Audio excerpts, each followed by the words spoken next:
Hello everyone, I welcome you all on my YouTube channel Quantrix. आज करेंगे हम RRB PO mains की classes, क्योंकि मेंस का एग्जामिनेशन अब आपका होगा आरआरबी पीओ का, जो 29 ऑफ नवंबर या दिसंबर को स्केड्यूल है। तो रफली 20 दिन बड़े हैं आपके पास। तो रेगुलरली इस चैनल पे आपको क्लासेस मिलेंगी मेंस की। हर रोज़ सुबह 9 बजे ये क्लास शेड्यूल हो जाएगी। इस क्लास को जरूर देखें और सारे क्वेश्चंस एग्जाम रिलेवेंट रहेंगे। इस क्लासेस को अगर आप रेगुलरली करते हैं तो आपको उसका एग्जामिनेशन में बहुत बेनिफिट मिलेगा, क्योंकि हम डेली प्रैक्टिस करवाएंगे और एग्जाम रिलेवेंट कंटेंट की ही प्रैक्टिस करेंगे हम। स्टार्ट करते हैं आज की क्लास। सबसे पहले स्टार्ट करते हैं, क्वेश्चन है डेटा सफिशिएंसी का। ऐसे क्वेश्चन एग्जामिनेशन में मेंस में खास तौर से ज़रूर आते हैं, 4 से 5 क्वेश्चन आपको देखने को मिलेंगे। तो इन क्वेश्चन को कीजिए, और क्वेश्चन को करने से पहले सबसे पहले वीडियो को पॉज करें, खुद से करने का ट्राई करें कि आपको कितना आता है और किस लेवल किस तरह से आप क्वेश्चन को अटैम्प्ट करते हैं। फिर आप मेरा सोल्यूशन देखिए, उससे आपको एग्जामिनेशन में बेनिफिट मिलेगा। स्टार्ट करते हैं आज की क्लास। फर्स्ट क्वेश्चन में कहता है कि average present age of 5 person there के P Q R S and T 18 years, और देर के P is 8 year younger than R, and sum of twice of present age of Q and present age of S. हमें Q और Q की age twice और S की age find करनी है, यानी मोटा माटी हमें क्यू और एस की प्रेजेंट एज फाइंड करनी है, जिससे हमारा आंसर आ जाएगा।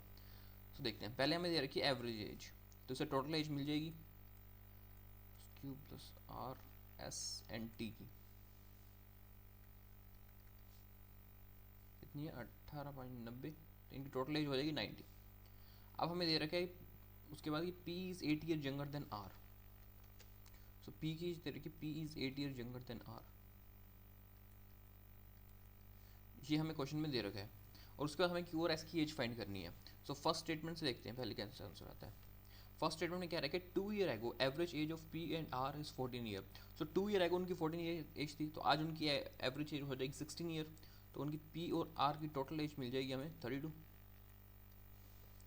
उसके बाद हमें क्या रखा है, present age of T is twice of R। T और R का रेशियो दे रखा है हमें। अब इससे देखते हैं, हमारे पास टोटल है पांचों का। P और R का रेशियो दे रखे हैं, P दे रखे हैं P is 8 year less than R, और T और R का रेशियो दे रखा है। तो इसमें अगर हम देखें भी तो हमें P और R की एज मिल जाएगी और T की एज मिल जाएगी। P R एंड T की एज हमें इससे मिल जाएगी। तो हमें हमारे पास हो जाएगी Q एंड S की एज। लेकिन हमें क्या करना है, Q की एज ट्वाइस और S की प्रेजेंट एज फाइंड करनी है, यानी Q और S की इंडिविजुअल एज भी हमें पता होनी चाहिए। बट इस स्टेटमेंट वन से हमें Q और S की टोटल एज मिल रही है, Q प्लस S।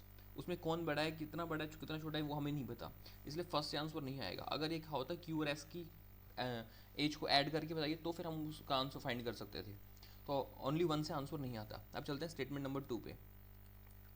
स्टेटमेंट 2 में कहता है कि P is 2 year elder than S.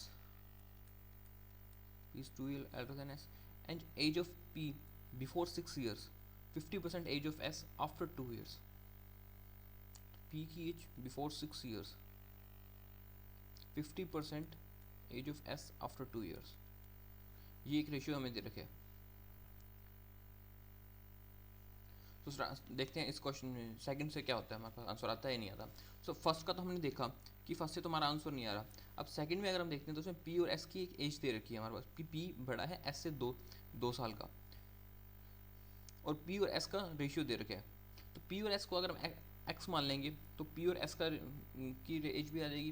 But P और S की अगर एज आती है, उसके अलावा Q R T की एज हमारे पास पता नहीं चलती, तो ओनली सेकंड से तो आंसर नहीं आएगा इसे। अब इन दोनों को कंबाइन करते हैं, तो हमें ऊपर वाले से P की एज मिल गई, R की एज मिल जाती है और T की एज मिल जाती है। हमें Q और S की एज फाइंड करनी है। लेकिन सेकंड में हमें क्या रखा है कि P 2 year bigger than elder than S, तो इससे हमें S की एज भी मिल जाएगी। और अगर हमें P R S की एज मिल गई तो हमें Q की एज भी मिल जाएगी, क्योंकि सबकी एज फाइंड हो जाती है। और जब हमें Q और S की एज भी मिल गई तो हमें फाइंड करना है कि sum of the twice of age of Q, तो उसका Q और S की जितनी भी हो वो हम फाइंड कर लेंगे। तो ये हमारा आंसर आएगा, both 1 and 2, option number D is our right answer. Okay, I hope आपको समझ आया होगा। चलते हैं अगले क्वेश्चन पे। नेक्स्ट क्वेश्चन में कहता है कि ये एक अर्थमेटिक का क्वेश्चन है। इसमें कहता है कि P N Q started business with an initial investment Z and Z plus 20,000। After 6 months R joined with initial investment which is 20,000 more than Q, and Q withdrawal 20,000. At the end of the 2 year profit share दे रखे are और Q का y and y minus 2,000 out of the total profit share दे रखे इतना, और value find करनी है Z की। तो इसमें हम स्टार्ट करते हैं। इसमें मैं कह रहा कि पी एन क्यू दो पार्टनर है स्टार्टिंग में, उन्होंने इन्वेस्टमेंट लगाई थी जेड एंड जेड प्लस 20,000। उसके 6 मंथ बाद आर ने ज्वाइन किया था, क्योंकि 6 मंथ बाद ज्वाइन किया इसलिए मैं नीचे लिखता हूँ, उससे बाद में पता चल जाता है फिर कब उसने कब ज्वाइन किया। और आर ने ज्वाइन किया 20,000 more than investment of Q. तो आर ने जो ज्वाइन किया है वो 40,000 की इन्वेस्टमेंट पर ज्वाइन किया 6 मंथ बाद।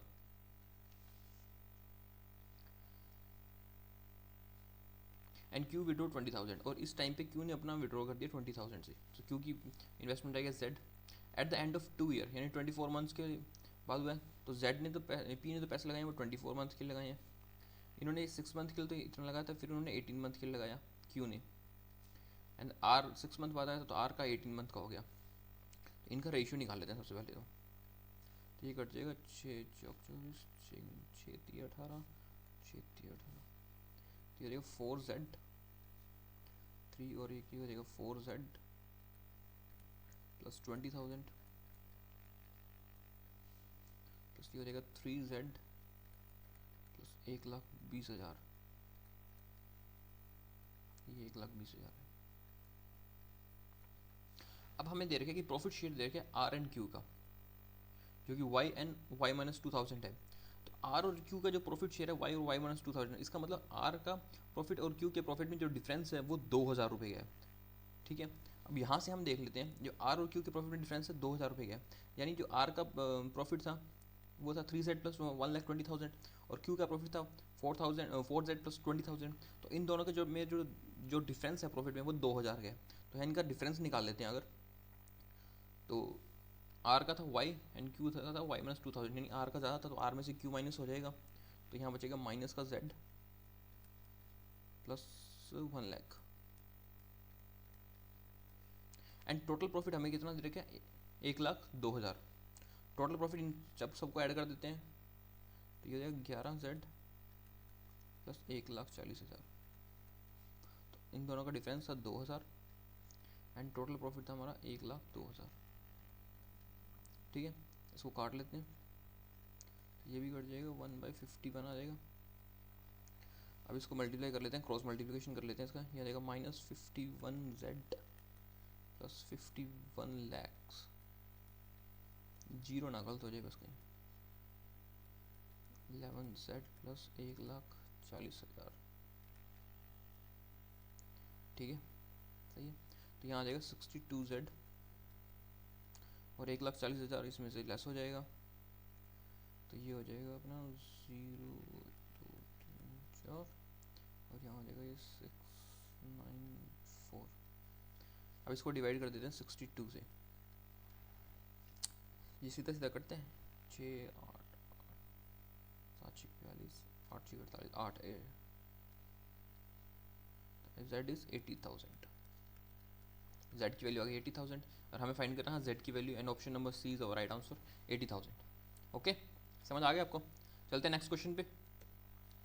नेक्स्ट क्वेश्चन में कहता है कि z man and 2y women can complete a task in 20 days, while amount of work done by a man in 2 days is same as work done by a woman in 3 days। ये हमें काम की line दे रखी है, amount of work done bye a man in 2 days, women in 3 days, यानी एक आदमी जो 2 दिन में काम करता है वही वुमेन 3 दिन में काम करती है। सो मैन और वुमेन की एफिशिएंसी मिल गई इससे हमें 2:3। उसके बाद क्या है कि कहा जाता है इसमें amount of work done by 4z men in m days is twice the amount of work done by 4y women in m days. Find that time taken by 5z men to complete a job which is 150% more than the original job. Okay, so starting में मैं कहता है कि z men and 2y women किसी काम को 20 दिन में करते हैं। तो z men की एफिशिएंसी 3 है, तो यहाँ पे हो जाएगा z man है ना हमारे पास, हाँ, तो ये हो जाएगा z मल्टीप्लाई 3 प्लस वुमेन कितनी है 2y, और वुमेन की एफिशिएंसी 2। ये किसी काम को करते हैं 20 डेज में कंप्लीट करते हैं, तो यहाँ हो जाएगा 60z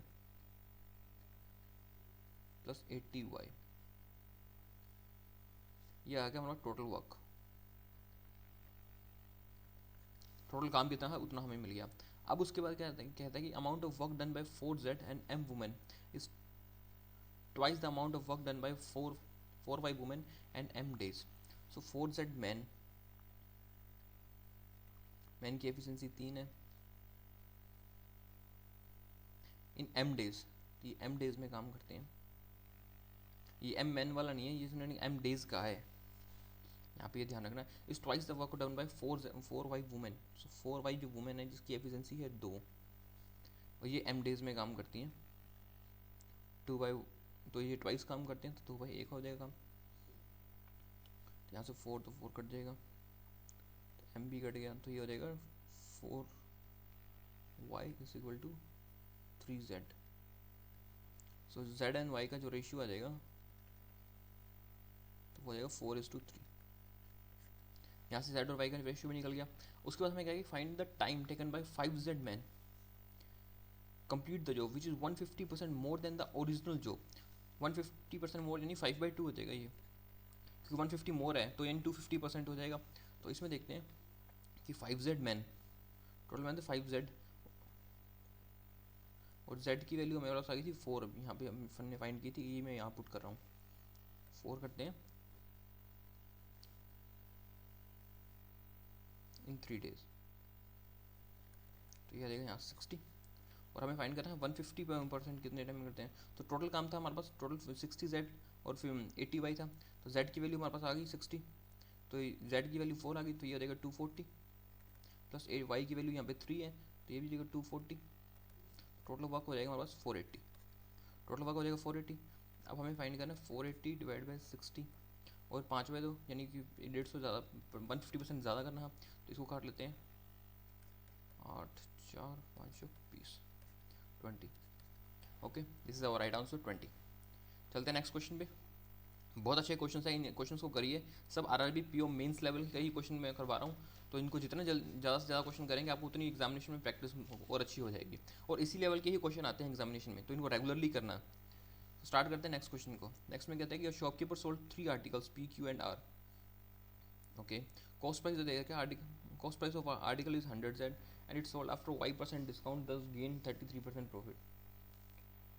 क्यों में क्या है, कॉस्ट प्राइस दे रखा है 1600 का, 1600 less than P and sold it 60% discount पे एंड गेन किया 2.5% का।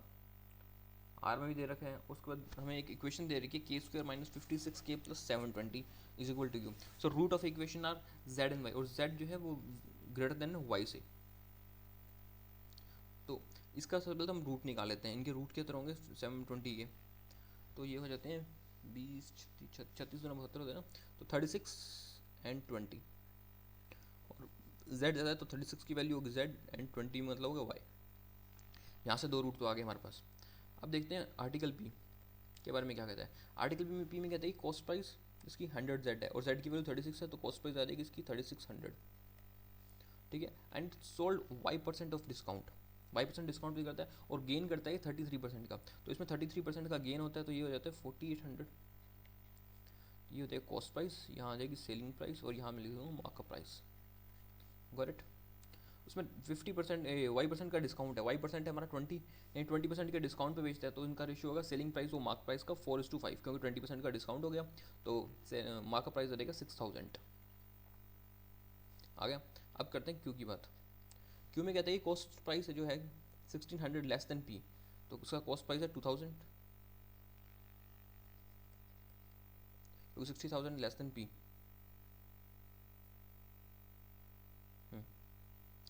And sold after discount of 16% and gain 2.5%, 2.5y। So 2.5y क्या हो जाएगा, 50% हो जाएगा 2.5y का, तो 50% का गेन पता है, तो इसको यहाँ आ जाएगा सेलिंग प्राइस का 3000 आ जाएगा, और डिस्काउंट हुआ इसका 16.66%। 16.66% का फैक्टर करते हैं 1/6 होता है, तो ये 5:6 आ जाएगा सेलिंग प्राइस और मार्कअप प्राइस का रेशियो। तो जब आ जाएगा तो यहाँ आ जाएगा मार्कअप प्राइस आ जाएगी 3600, आगे से 3600। अब हमें क्या रखें, कॉस्ट प्राइस ऑफ आर के अंदर क्या रखे, पी हो गया क्यू हो गया। अब बात करते हैं आर की।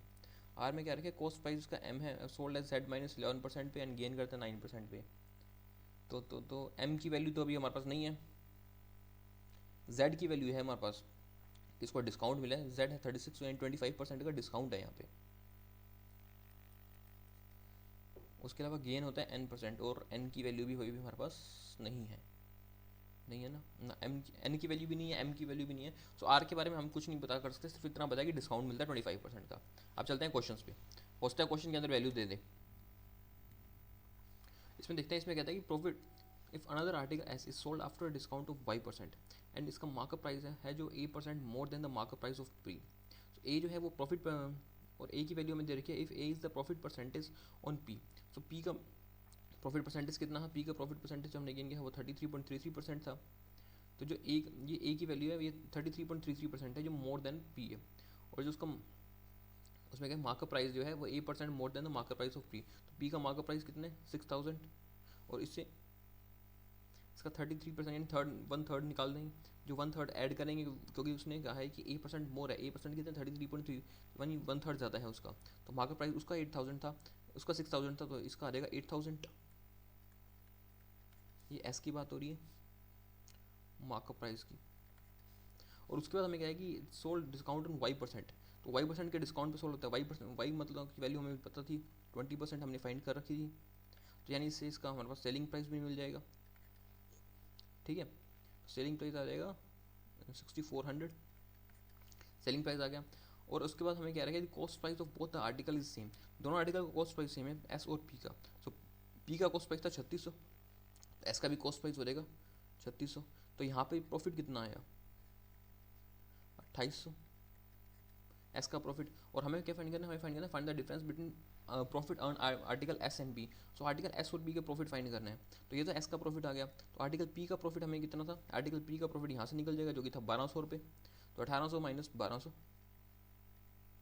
यही डिफरेंस फाइंड करना था हमको, तो ये था 1600 and first is the right answer 1600। Okay, चलते हैं नेक्स्ट क्वेश्चन पे। नेक्स्ट क्वेश्चन में कहता है कि if the profit earn on selling article Q is 1800 more than the original profit, then find the difference between new markup price and original markup price if discount is remain same. Okay, so Q के बारे में हमें क्या था, इसमें क्या था कि profit earn on selling article Q जिसका प्रॉफिट है उसको 1800 रुपये से बढ़ा दिया गया है। सो क्यू का कॉस्ट प्राइस कितना था 2000 रुपये था पहले क्यू का कॉस्ट प्राइस। क्यू का जब हमने कॉस्ट प्राइस फाइंड किया था ये हाँ लिख देता हूँ मैं, क्यू का पहले कॉस्ट प्राइस था 2000 रुपये, यही था क्यू का कॉस्ट प्राइस। अब उसमें क्या है कि 1800 रुपये मोर देन द ओरिजिनल प्राइस, तो इसे 1800 जोड़ देते हैं तो ये आएगा 3800 रुपये। If profit earn on selling article Q is 1800 more than the original profit. Okay, original profit में 1800 रुपये ऐड किए, सीधा कॉस्ट प्राइस में नहीं किया। सो ओरिजिनल प्रॉफिट था यहाँ पे 1000 रुपये, उसमें 1800 और जोड़ दिए तो 2800 हो गया। तो 2800 का तो प्रॉफिट हो गया इसका, तो यहाँ आ जाएगा 4800, ये आ जाएगा इसका selling price. Then find the difference between new market price and original market price if discount remain same. Discount same है तो क्यू पे डिस्काउंट कितना मिला हमें, क्या रखा है कि if the discount percentage remain same, discount remain same है तो इसमें जो डिस्काउंट मिलेगा, यहाँ डिस्काउंट कितना मिला था 600, 3600 पे मिला था, यानी 1/6 का डिस्काउंट मिला था हमें। तो जब हमारे पास डिस्काउंट यहाँ 1/6 था तो यहाँ भी 1/6 का डिस्काउंट मिलेगा। तो सेलिंग प्राइस और मार्केट प्राइस की वैल्यू कितनी हो जाएगी 5:6। तो 5 से इसको काटते हैं तो ये होता है 5 39 5 36, तो इसका मार्केट प्राइस यहाँ मिल जाएगा हमें 57 मार्केट प्राइस। और हमें फाइंड करना है difference between new market price and original market price. तो न्यू मार्केट प्राइस था 5760 एंड ओल्ड मार्केट प्राइस कितना था हमारे पास, ओल्ड था 3600, तो यहाँ आ जाएगा 5760, ऐसे ओल्ड मार्केट प्राइस लेस कर देंगे तो ये हो जाएगा 2160। This is our right answer option number 3 2160। Okay, चलते हैं नेक्स्ट क्वेश्चन पे। नेक्स्ट क्वेश्चन में कहता है कि if the article S is sold 9600, article S है वो 9600 पे सोल्व होता है आफ्टर डिस्काउंट y%। तो y की वैल्यू थी 20% डिस्काउंट था, तो इसका आ जाएगा रेशियो 4:5 आ जाएगा रेशियो। तो ये हो जाएगा 12000, ये आ जाएगा इसका मार्कअप प्राइस। ओके, अब हमें कहता है कि the ratio of market price of S and R 3:2। S का मार्केट प्राइस और आर का मार्केट प्राइस जो है वो 3:2 में है, तो ये आ जाएगा आर का मार्केट प्राइस हो जाएगा 8000। तो find the value of M if profit percentage on R is same as profit percentage of Q. So M की वैल्यू फाइंड करनी है हमें। तो और आर के बारे में हमें पहले भी कुछ बता रखा था क्वेश्चन के अंदर। आर के बारे में हमें ये पता था कि 25% डिस्काउंट पे इसको सोल्ड किया है। तो इसका 25% डिस्काउंट पे सोल्व किया तो इसका सेलिंग प्राइस आ जाएगा 6000, ये इसका सेलिंग प्राइस हो जाएगा। और एम क्या था, एम था आर का कॉस्ट प्राइस, ये आर का कॉस्ट प्राइस था, इसकी वैल्यू थी हमारे पास एम, और हमें एस एम की वैल्यू फाइंड करनी थी। तो इस एम की वैल्यू फाइंड करते हैं, तो इसमें हमें कह रहा है कि आर्टिकल एस जो था डिस्काउंट पे सोल्ड किया था, जो कि 5% पे था, एस एन आर का रेशियो दे रखा था हमें। Find the value of M if profit on R is same as profit on R Q. तो क्यू पे जितना प्रॉफिट मिलता है उतना ही प्रॉफिट आर पे मिलता था। तो क्यू पे हमें कितना प्रॉफिट मिला था, क्यू पे हमें पे मिला था 1000 का प्रॉफिट मिला था, इस पे यानी 50% का प्रॉफिट मिला था। तो 50% का प्रॉफिट हमें इस पे भी मिलेगा, आर पे 50% का प्रॉफिट मिलेगा हमें। तो जो 50% का प्रॉफिट मिलता है तो ये होता है आर 4000। तो एम की वैल्यू यहाँ से हमारे पास आ जाएगी 4000, 50% का प्रॉफिट पे लेके। ओके, इस option number D is our right answer. चलते हैं नेक्स्ट क्वेश्चन पे।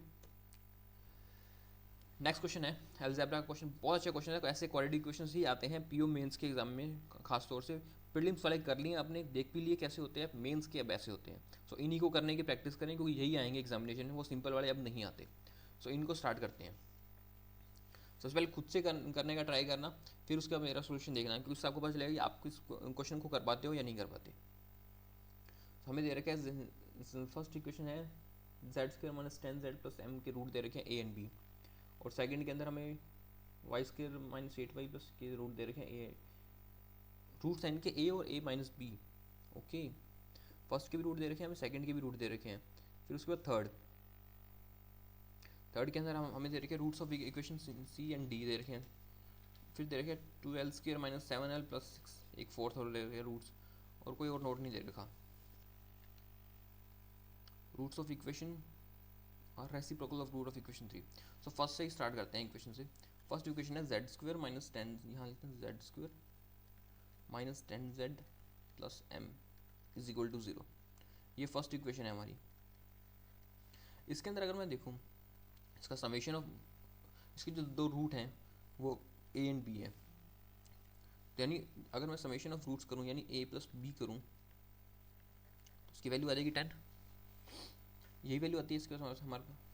और अगर मैं इक्वेशन नंबर 2 देखूँ, जिसके अंदर भी रूट है a और a - b, जो सेकंड इक्वेशन है वो है y² - 8y + m - 12 = 0। उसके जो रूट हैं वो है a और a - b। अगर मैं इसके जो रूट्स का ऐड करूँ यानी समेशन ऑफ रूट करूँ, तो ये हो जाएगा a + a - b, इसकी वैल्यू आ जाएगी यहाँ से 8, यानी 2a - b की वैल्यू आ जाएगी 8। 2a - b की वैल्यू है 8 और a + b की वैल्यू है 10। अगर मैं इसे देखो, इसमें से इसको लेस करूँ a + b = 10, तो हमारे पास a और b दोनों की वैल्यू आ जाएगी। b से b कट जाएगा तो 3 आ जाएगा 18, यानी यहाँ से हमारे पास a की वैल्यू मिल जाएगी 6 और b की वैल्यू भी यहाँ से मिल जाएगी 4। सो a और b की दोनों की वैल्यू मिल गई। उस वैल्यू को अब हम पुट कर सकते हैं उसमें, तो m की वैल्यू भी हम फाइंड कर सकते हैं। यहाँ से m की वैल्यू फाइंड कर सकते हैं और इनके रूट्स भी फाइंड कर सकते हैं। ठीक है, तो ये आ गई 6 और 4 की वैल्यू आ गई। अब हमारे पास है a एंड b की वैल्यू दी, थर्ड इक्वेशन में दे रखे हैं n² - 7k + 2 = 0। इसके रूट दे रखे हैं c एंड d, और c is less than d, ये हमारे को इसके अंदर दे रखे हैं। तो इसमें अगर मैं देखता हूँ, सबसे पहले तो उसकी m की वैल्यू निकाल लेते हैं, जो m की वैल्यू बचती है। m की वैल्यू क्या है, ये है क्या कहते हैं,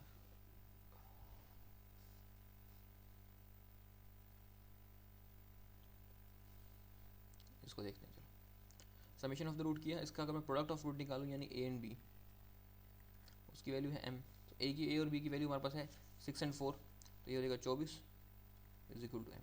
तो m की वैल्यू आ गई 24। तो ये जो रूट इक्वेशन बन जाएगी, ये बन जाएगी z² - 10z + 24।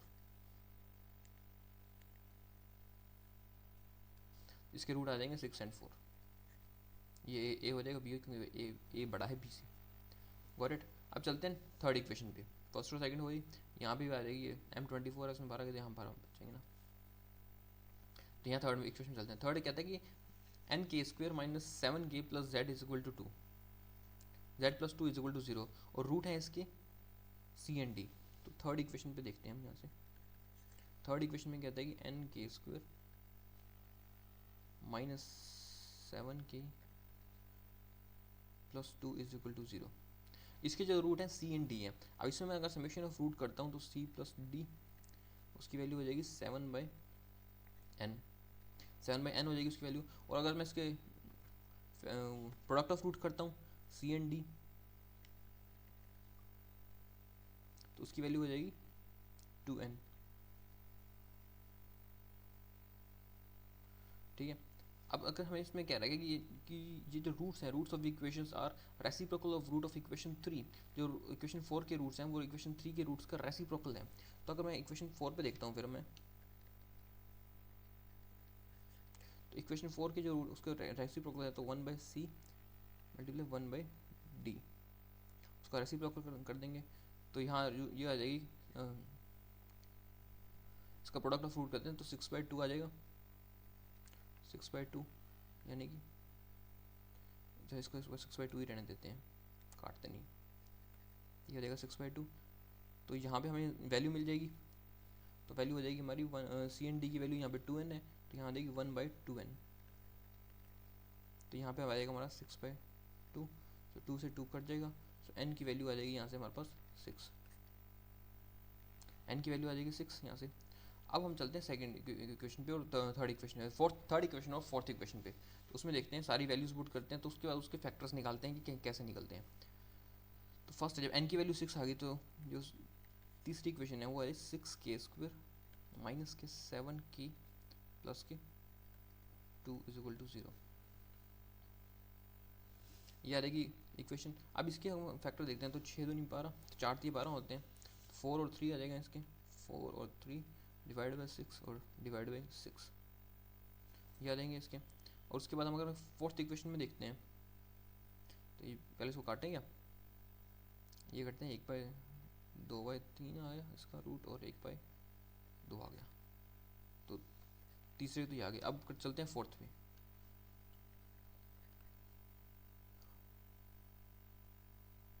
फोर्थ में तो हमें सिर्फ ये दे रखा है उसके रूट उसके रेसिप्रोकल, उसमें तो कुछ निकाल नहीं क्योंकि सारी वैल्यूज दे रखी हैं।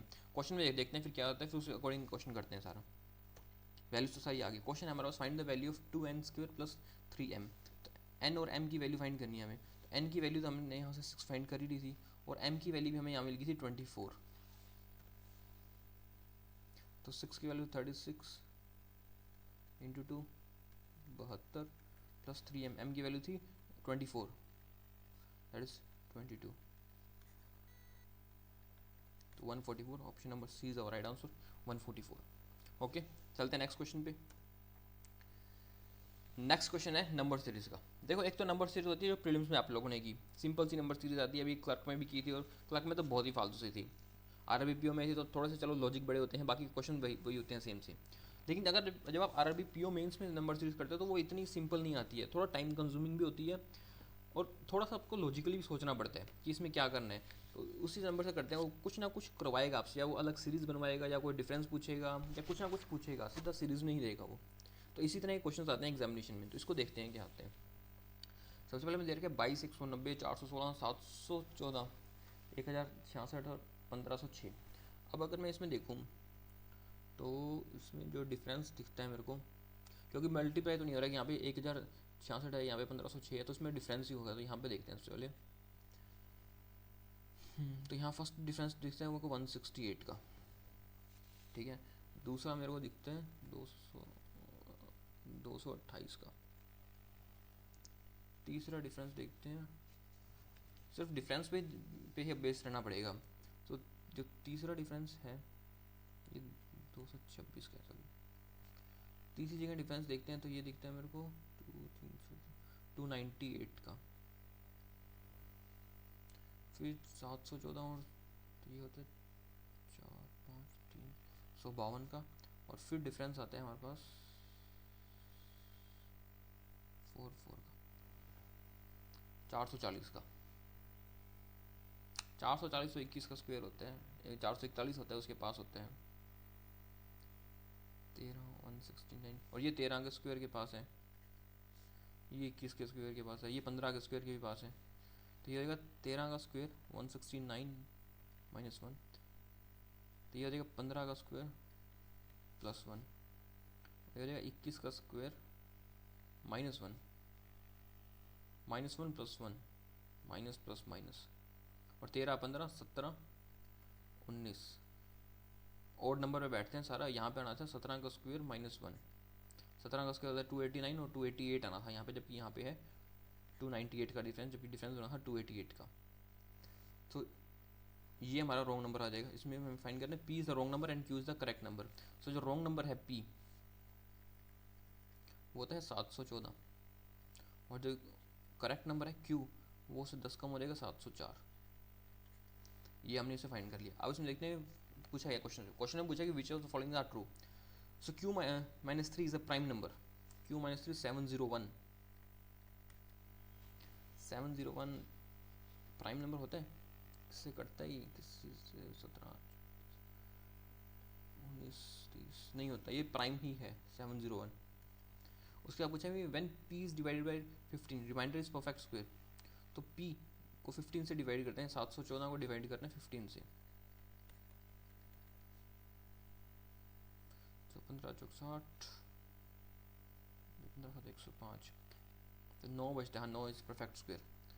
सो बी तो राइट, सेकंड तो राइट है। उसके बाद क्या difference of P and Q is multiply of 5, तो उनका डिफरेंस है 10 जो 5 से मल्टीप्लाई होता है, बिल्कुल होता है। So all option are true 1 2 and 3, क्यों देन जो है so all are true 1 2 and 3 and this is our right answer. Okay, चलते हैं नेक्स्ट क्वेश्चन पे। नेक्स्ट क्वेश्चन एक और नंबर सीरीज है, इसको देखते हैं। इसमें सीरीज 1 में क्या रखा है 148 228 268 338 388 एंड 458। तो यहाँ तो जब डिफरेंस देखते हैं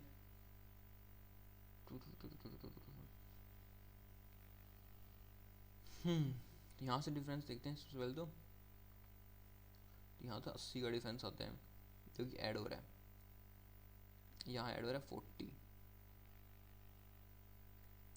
यहाँ 70 का डिफरेंस है, यहाँ 50 का डिफरेंस है,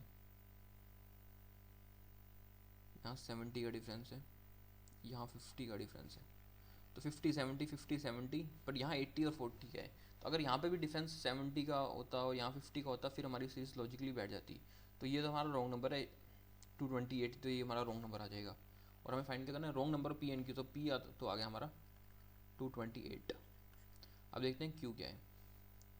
इसमें देखते हैं 214 222, इसमें भी डिफरेंस ही हो रहा है। तो यहाँ तो जो डिफरेंस है वो 8 का डिफरेंस है, ठीक है। फिर यहाँ जो डिफरेंस है वो 23 का डिफरेंस बैठ रहा है। फिर यहाँ बैठ रहा है 39 का डिफरेंस, तो यहाँ बैठ रहा है 60 का डिफरेंस, यहाँ बैठता है 5 और 8 85 का डिफरेंस।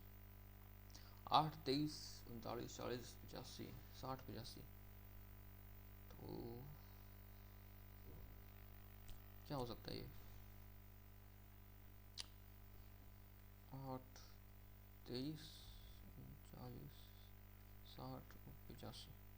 तो यहाँ 25 का डिफरेंस हो सकता है, 21 का डिफरेंस हो सकता है, 16 का डिफरेंस है, 15 का डिफरेंस है, पर ये भी कुछ नहीं बना। ये तो नहीं बना। इसको काट के देखते हैं अलग अलग। ये तो 17 5 85,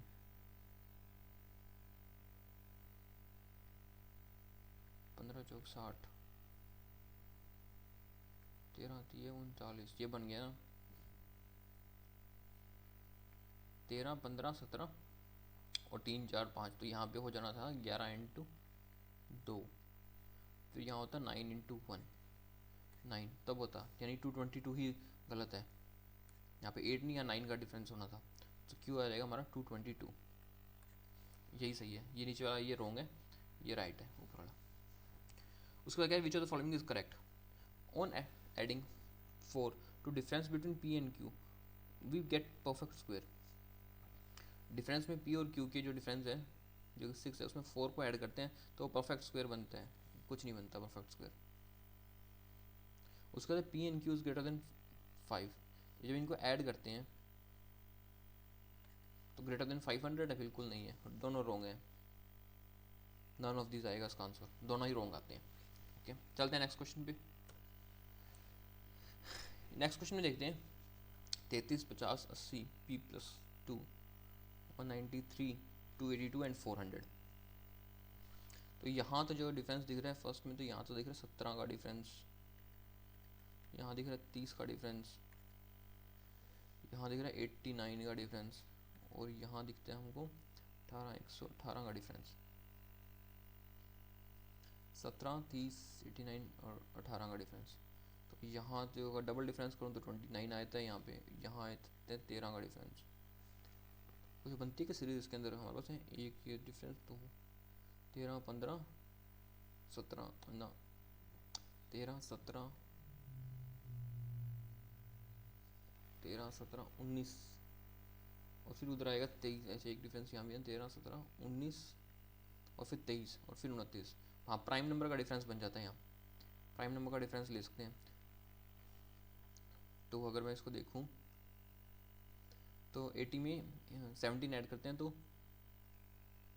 13, 17, 17 ही बैठता है ना, फिर यहाँ 19, 25 इस सीरीज में 17 ही बैठता है, यहाँ मेरे ख्याल 17 ही बैठेगा।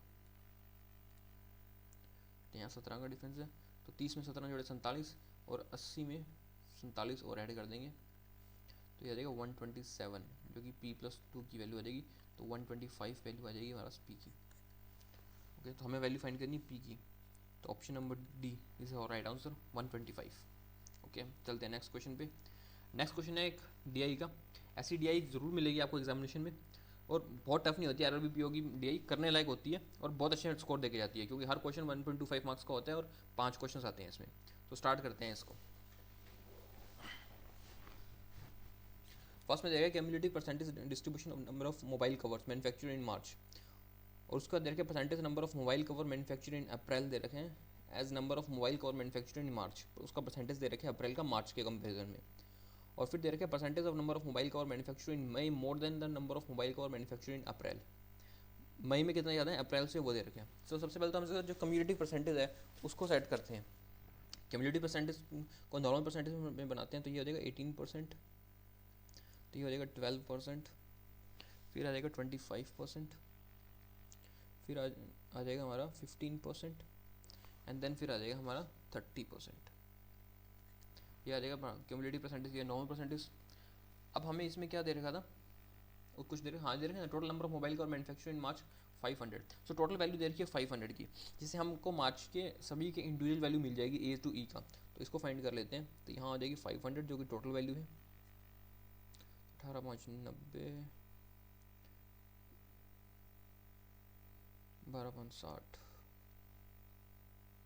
125, 75 और ये हो जाएगा 150।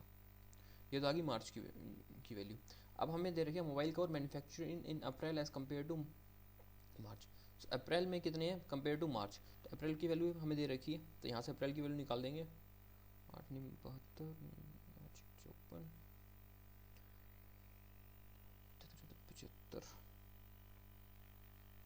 60, 15, 7, 105। अप्रैल की वैल्यू भी आ गई हमारे पास। ये थी मार्च की वैल्यू, ये होगी अप्रैल की। अब बात करते हैं मई की वैल्यू। इसमें हमें क्या रखा कि May is was more than the mobile cover manufacture in April, यानी अप्रैल में जो है उससे कितना ज़्यादा है मई में, वो परसेंटेज दे रखे हैं। ये 25% ज़्यादा है अप्रैल से, तो ये वैल्यू आ जाएगी 90। तो 72 से 25% ऐड कर देंगे, 5/4 कर देंगे 72 का, सीधा ही निकल जाएगा, तो ये 90 आ जाएगी। और इसको 3/2 कर देते हैं, 27 थी 81, इसमें 20% ज़्यादा है तो ये हो जाएगी 90। ये 30% ज़्यादा है, 6 थी 18, तो 98, 78 हो जाए, 6 थी 18, 78। इसमें 20% ज़्यादा है तो 1/5 कर लेंगे, तो 21 ज़्यादा हो जाएगी, तो ये हो जाएगी 126 अप्रैल की वैल्यू आ जाएगी। अब चलते हैं क्वेश्चन पे। क्वेश्चन में क्या पूछे, फर्स्ट क्वेश्चन में कहते हैं the ratio of number of temper glass and mobile cover manufacture in March, April and May. हमें टेबल के अंदर वैल्यू दी हुई थी मोबाइल फ़ोन मैन्युफैक्चर की, और यहाँ पे है टेम्पर ग्लास की रेशियो दे रखे हैं। तो इसको फाइंड करते हैं सबसे पहले। The average manufacturing cost price of each glass 29 है, find the selling price of all the glass if profit दे रखे हैं इसका 20। सो पहले तो बी के मार्च अप्रैल और मई का डेटा निकालते हैं। बी का है मार्च अप्रैल मई 60, 54 और 81।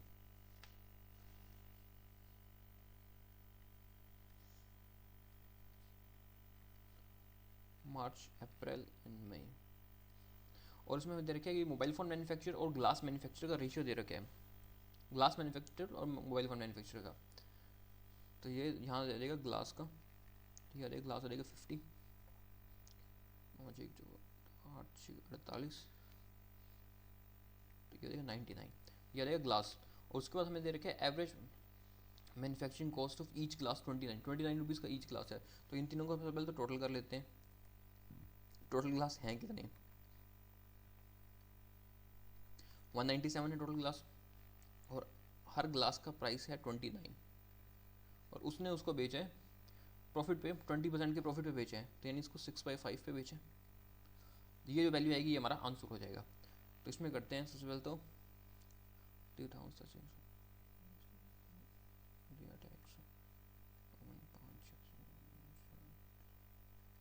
57/6 इंटू 6/5 पॉइंटों में आ रहेगा सारे आंसर, हाँ सारे आंसर पॉइंट्स में हैं। तो 2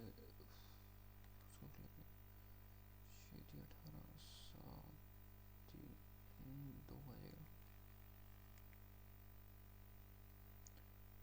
4 3, इसको काट लेते हैं 5 से, ठीक है, 5 6 30, 5 8 40,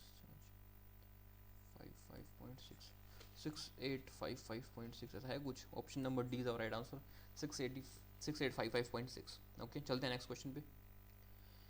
नेक्स्ट क्वेश्चन में क्या है, find which of the following is true. The number of cover manufactured by D in April is 10% more than number of cover manufactured by B. So जो डी में के अप्रैल में कवर मैन्युफैक्चर है वो 10% ज़्यादा है बी से। तो डी में जो कवर मैन्युफैक्चर है 60 पे है, वो 10% ज़्यादा है बी से। बी तो 54 है, तो उसमें तो 54 ही ऐड करेंगे, नहीं गलत है, फर्स्ट तो होंगे, उसके बाद क्या है, average number of cover manufacture C and D in May 84, C and D in May 84 average cover दे रखे हैं ना, तो यानी 164 है सी और डी का मे सी और डी का मे में है 168 है, 168 है, यहाँ 164 है, यानी ऑप्शन नंबर 2 भी रॉन्ग हो जाएगा। Sum of the total number of mobile cover manufacture in May 684, May में टोटल कह रहे 684 है क्या, टोटल 684, इसका टोटल कर लेते हैं अब हम, 8 9 5 15 1 9 18 27 9 36, ये इधर है 465 है, तो 684, तो ये भी रॉन्ग हो जाएगा, ये भी रॉन्ग हो जाएगा। तो none of all are true, none is true, option number B is our right answer, none is true. Okay, चलते हैं नेक्स्ट क्वेश्चन पे। नेक्स्ट क्वेश्चन में कहता है कि number of mobile cover manufacture in February in C -% more than the number of mobile cover manufacture in April, and number of mobile cover manufacture in June is -% more than number of mobile cover manufacture in May. The difference between number of mobile cover manufacture in February and June is इतना। तो इसमें तो option put करके देखने पड़ेंगे एक एक, क्योंकि इसमें मोर देन वन ऑप्शन भी दे रखे है आंसर में। तो ट्राई करते हैं, इसको सारे क्वेश्चन पुट कर देखते हैं। सबसे पहले मैंने दे रखा है number of mobile cover manufacture in February is -% more than number of mobile cover manufacture in March. तो एक तो हमें सी का मार्च का डेटा चाहिए,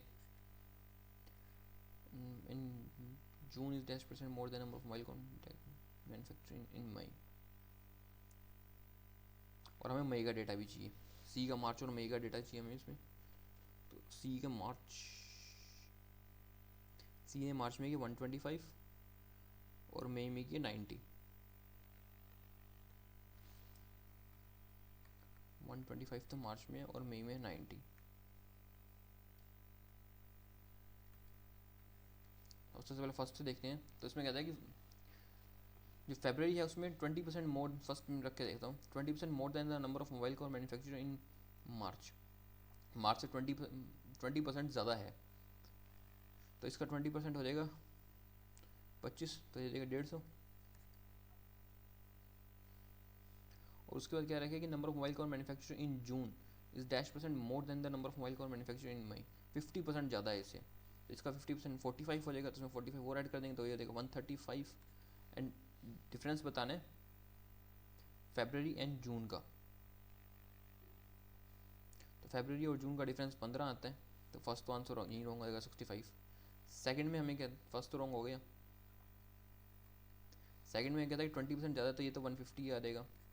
फिर 10% ज़्यादा है इससे, 9 जो होता है 99 हो जाएगा। तो यहाँ पे हमारा जो डिफरेंस आएगा 51 हो जाएगा, तो 85 ये भी रॉन्ग है। थर्ड में 20% है, सब में 20% ही है क्या, इसमें ये 40% ज़्यादा है, इससे 40% ज़्यादा है। तो 9 चौक 36, तो 126 आ जाएगा। तो ये तो 24 ज़्यादा हुआ, तो 25 दे रखा है, तो ये भी रॉन्ग हो जाएगा हमारा। उसका क्या है 30% ज़्यादा है, तो 9 27, तो 117 हो जाएगा।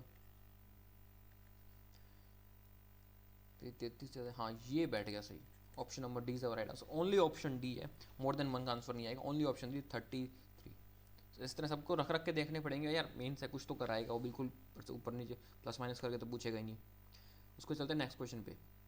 नेक्स्ट में कहता है out of the total number of mobile cover manufacture by A in March April and May, इतने इतने परसेंट आर बैक कवर।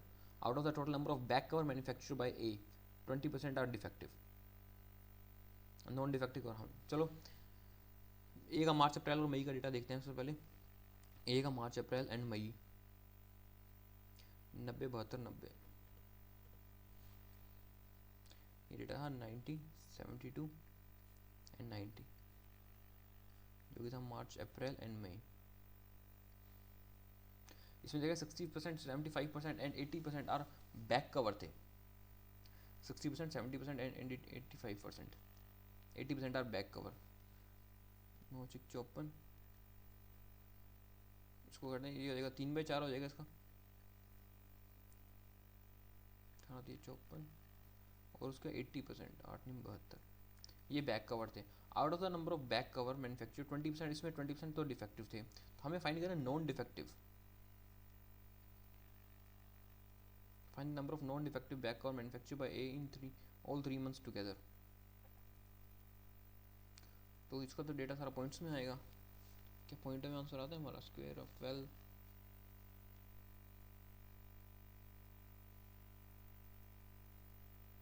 अगर इसका टोटल करते हैं मैम 4 8 10 6 18 180, तो इसका 80% जो नॉन डिफेक्टिव है 18 8 144 144 होता है। Sum of the total number of mobile cover manufacture and E and D in मई,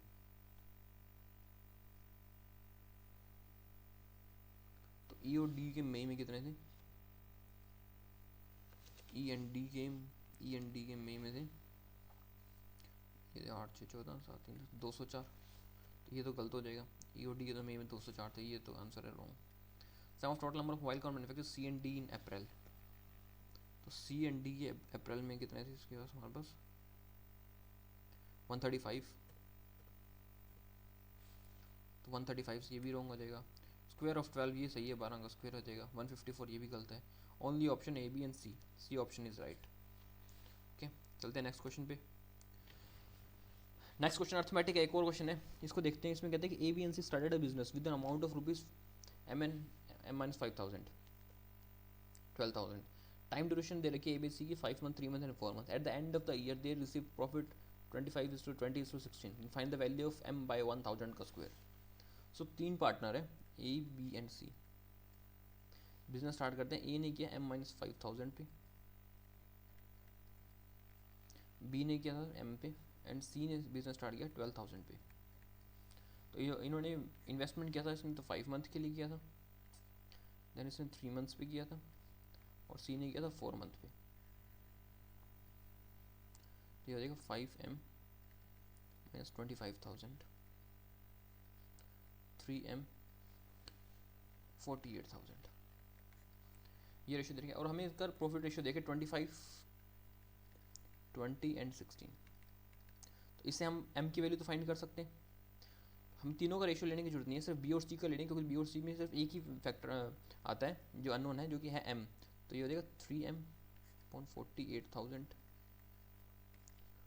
20:16, इसको काट लेते हैं 5/4 हो जाएगा ये, इसको काट लेते हैं 3 6 18, 4 से फिर कट जाएगा 4 4 16, तो M की वैल्यू आ जाएगी यहाँ से 20,000, M की वैल्यू आएगी 20,000। हमें फाइंड करना है M अपॉन 10 अपॉन 1000, देन उसका स्क्वायर। ओके तो ये कर देगा, तो 20 का स्क्वायर होता है 400। Option number B is our right answer 400। Okay okay that's it for today. I hope आपको सेशन अच्छा लगा हो, और अच्छा लगा हो तो प्लीज़ वीडियो को लाइक कर दें, चैनल को सब्सक्राइब कर दें, क्योंकि रेगुलरली आपको अब ऐसे क्वेश्चन इस चैनल पे मिलते रहेंगे। हर रोज़ सुबह क्लास मिलेगी आपको, 9 बजे के समथिंग आपको क्लास मिल जाया करेगी। सो अपनी प्रैक्टिस कीजिए, अपनी तैयारी को और बूस्ट कीजिए। Okay so thank you for today and have a nice day.